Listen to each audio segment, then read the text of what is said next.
अवधूत चिंतन श्री गुरुदेव दत्त श्री स्वामी समर्थ जय जय स्वामी समर्थ। मैत्रिणींनो, श्रावण महिन्यात शंकरांची उच्च कोटीची सेवा म्हणजेच शिवलीलामृत पारायण।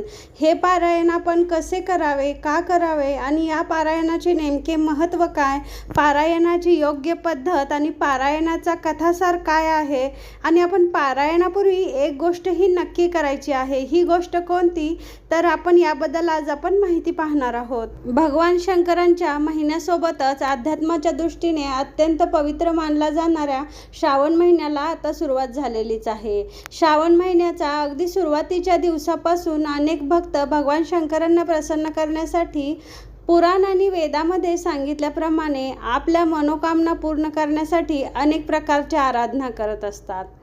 याच पवित्र श्रावण महिन्यात भगवान शंकरांना प्रसन्न करण्यासाठी आणि त्यांची कृपादृष्टी आपल्यावर सदैव असावी, आपली दुःख, रोग, चिंता हटावी, आपल्याला अनेक संकटांमधून मार्ग मिळावा, यासाठी पुराणांमध्ये श्रावण महिन्याच्या पर्व काळात शिवलीलामृत पोथीचे पारायण करण्याची मान्यता आहे। हे पारायण केल्याने काय फळ मिळते व या श्रावण मासाच्या पर्व काळात हे पारायण कसे करावे हे आपण आता जाणून घेणार आहोत। शिव म्हणजेच देवांचे देव महादेव, अर्थात भगवान शंकर हे कलियुगात श्रेष्ठ देवता मानले गेले आहे। याचा वेद पुराणात उल्लेख सापडतो।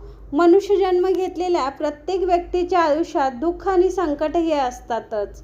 याच दुःख आणि संकटातून आयुष्याची वाट सापडून योग्य दिशा मिळावी व आपल्या जीवनाला योग्य मार्ग मिळावा, यासाठी आपण भगवान शंकरांना प्रसन्न जावे लागते आणि याचसाठी श्रावण महिन्याच्या या पवित्र महिन्यात पवित्र शिवलीलामृत पोथीचे पारायण करणे हे अतिशय फलदायी ठरते। या पोथीमध्ये एकूण 15 अध्याय आहेत। या प्रत्येक अध्यायात आपल्याला जीवनातील प्रत्येक प्रश्नांची उत्तरे मिळतात आणि प्रत्येक अध्यायातून नेमके काय फळ मिळते, याचसोबत हे पारायण कशा प्रकारे करावे हे आपण आता जाणून घेऊया। शिवलीलामृत, आता आपण शिवलीलामृताच्या प्रत्येक अध्यायात कोणते फळ मिळते हे पाहूया। भगवान शंकरांची कृपा प्राप्त करून घेण्यासाठी शिवलीलामृत पोथीचे पारायण करावे। शिवलीलामृत पोथीचा पहिला अध्याय वाचला असता आपल्याला सद्गुरूंचे आशीर्वाद प्राप्त होतात। दुसऱ्या अध्यायात आपल्याला शिवभक्तीची अनुभूती प्राप्त होते। तिसऱ्या अध्यायात आपल्याला आपल्या पापांचे क्षालन होऊन जीवनाला सद्मार्गाची दिशा मिळते। आता आपण पाहूया चौथ्या अध्यायात काय होते। चौथ्या अध्यायाने शिवपूजनाचे यथेचित फळ प्राप्त होऊन आपल्यावर येणारी आपत्ती टळते। पाचव्या अध्यायात आपल्यावर येणारी संकटे निघून जातात, आपले गतवैभव आपणास पुन्हा प्राप्त होते। सहाव्या अध्यायाच्या पठणाने स्त्रियांचे अकाली वैधव्य टळते, त्यांना उत्तम आरोग्याची प्राप्ती होते। सातव्या अध्यायाच्या पठणाने शिवशंकरांची कृपा होऊन मृत्यूवर मात करता येते। आठव्या अध्यायातून संकटे आणि शारीरिक व्याधीतून सुटका मिळते। नवव्या अध्यायातून आपल्याला पूर्वजन्माची स्मृती होऊन या जन्माचा उद्धार होतो। 10वा अध्याय पूर्ण झाल्यानंतर उमामहेश्वरांच्या कृपेने प्रिय व्यक्तीची प्राप्ती होऊन जीवनाला एक नवी दिशा मिळते। 11व्या अध्यायानंतर अपमृत्यू टळतो, हितशत्रूंचे बळ कमी होते, प्रतिष्ठा मान सन्मान वाढतो। त्याचप्रमाणे 12व्या अध्यायानंतर कुटुंबातील मृत आत्म्यांना सद्गती प्राप्त होते। 13व्या अध्यायाचे पठण केल्यानंतर आपल्याला अध्यात्माची गोडी लागते, आपली सर्व काही अडकलेली कामे असतात ती पूर्ण होते। याचप्रमाणे 14व्या अध्यायाचे पठण केल्यानंतर आपल्याला गुरुकृपा लाभते, याचसोबत विद्येची प्राप्ती देखील होते। शिवलीलामृतचा 15वा अध्याय हा कथेचा सार आहे। या अध्यायाच्या पठणाने पोथीच्या पारायणाची सांगता होते व आपण केलेले पारायण हे सफळ संपूर्ण होते। तर आता आपण पाहूया की पारायण आपण कसे करायचे। पारायणापूर्वी आपण ही एक गोष्ट नक्कीच करायची आहे। कोणत्याही सोमवारी सकाळी किंवा सायंकाळी आपण शंकरांच्या मंदिरात जायचं आहे आणि तुम्हाला हे शक्य नसेल किंवा आपल्या घरापासून जवळ मंदिर नसेल तर आपण घरातील शिवपिंडीवर 11 बेलाची पाने वाहायची आहेत। यानंतर आपण शंकरांचे यथाशास्त्र दर्शन घ्यायचे आहे आणि आपण शंकरांसमोर बसून हात जोडून शंकरांना ही गोष्ट सांगायची की मी माझ्या समाधान आणि आनंदासाठी हे पारायण करत आहे। म्हणजेच आपण आपली जी काही इच्छा असेल ती आपण शंकरांना पारायणापूर्वी सांगायची आहे आणि ही इच्छा माझी पूर्ण होऊ देत अशी मनोकामना शिवशंकरांसमोर आपण करायची आहे. यानंतर या शिवलीलामृत पोथीचे आपण 7 दिवसात पारायण करायचे आहे. तरी आपण शंकरांना विनंती करायची की हे शिवशंकरा, हे महादेवा, मी आजपासून शिवलीलामृत पोथीचे 7 दिवसात पारायण करणार आहे. तरी हे कार्य भगवान श्री शंकरांनी कृपा करून माझ्याकडून पूर्ण करून घ्यावे अशी प्रार्थना आपण करायची आहे. व तेथून स्वतःच्या घरी येऊन आपण रात्रीच्या भोजनापूर्वी शिवलीलामृत पोथी वाचन करायचे आहे.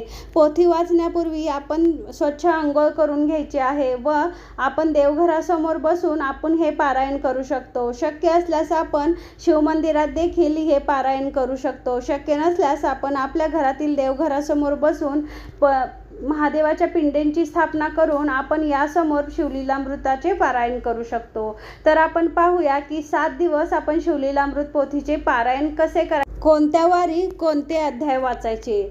तर पहिल्या दिवशी सोमवारी आपण अध्याय नंबर 1 आणि 2 वाचायचे आहेत.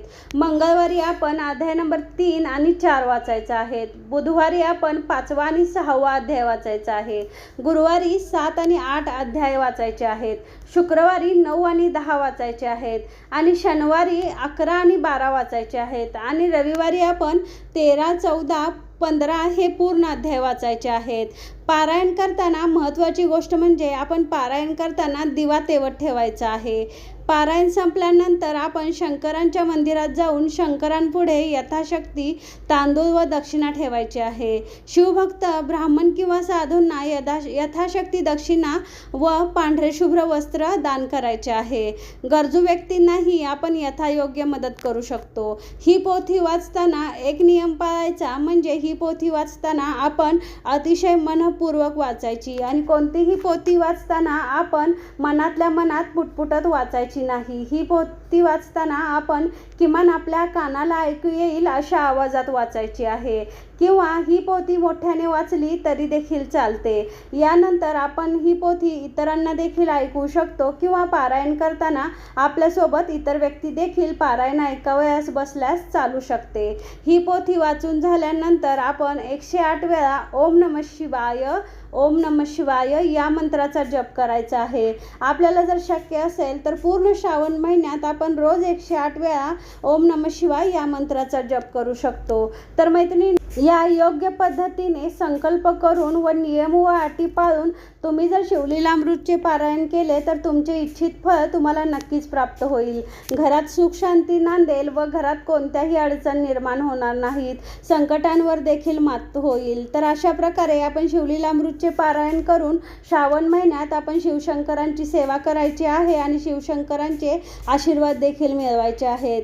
तर मैत्रिणींनो, तुम्हाला जर माझा व्हिडिओ आवडत असेल तर तुम्ही माझ्या चॅनलला सबस्क्राईब करा, व्हिडिओला लाईक अँड शेअर करा. श्री स्वामी समर्थ. जय जय स्वामी समर्थ.